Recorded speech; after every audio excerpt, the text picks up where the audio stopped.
रामलाल अपने गांव के खेत के विस्तार के बीच खड़ा है, जो अब निर्दयी धूप में बर्बाद फसलों का बंजर भूमि है।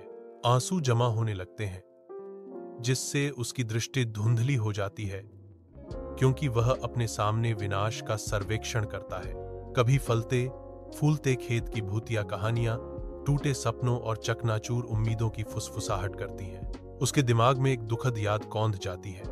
उसके बच्चों की खोखली आंखें, भूख से तड़पते पेट के साथ वे नींद में डूब जाते हैं। उसकी पत्नी की छवि उसके सामने झिलमिलाती है। उसका चेहरा चिंता से भरा हुआ है, क्योंकि वह ठंडी खाली स्टोव को घूर रही है। निराशा रामलाल पर छा जाती है, क्योंकि वह असहाय खड़ा है। उसके परिवार का दुख उसे कुचलने वाली शक्ति से दबा रहा है। अपने घर के शांत आंगन में रामलाल अकेले बैठे हैं। उनकी थकी हुई निगाहें ऊपर विशाल उदासीन आकाश पर टिकी हैं। दरवाजे से उसकी पत्नी उसे देखती है। उसकी मौन उपस्थिति साझा कठिनाई और अनकहे डर का प्रमाण है। अंदर उनके बच्चे सोते हैं। उनके छोटे शरीर भूख से कमजोर हो गए हैं। उनके सपने खाली पेट से सताए जाते हैं। निराशा का एक भारी आवरण दृश्य पर छा जाता है, जो स्पष्ट और दमघोंटू है। उनकी दुर्दशा की एक गंभीर याद दिलाता है। रामलाल की आवाज दुहक से भर जाती है, क्योंकि वह पीड़ा में चिल्लाता है, हे भगवान, क्या एक गरीब आदमी का जन्म केवल दुहक के लिए ही है?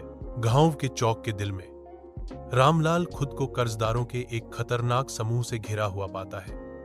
उनके घृणापूर्ण चेहरे आरोपों का तूफान है। उनके कठोर शब्द उस पर वार करते हैं।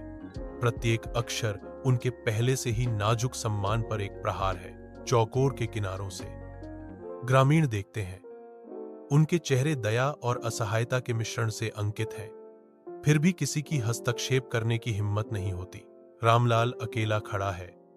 उस पर भारी कर्ज का बोझ और समुदाय का मौन निर्णय हावी है।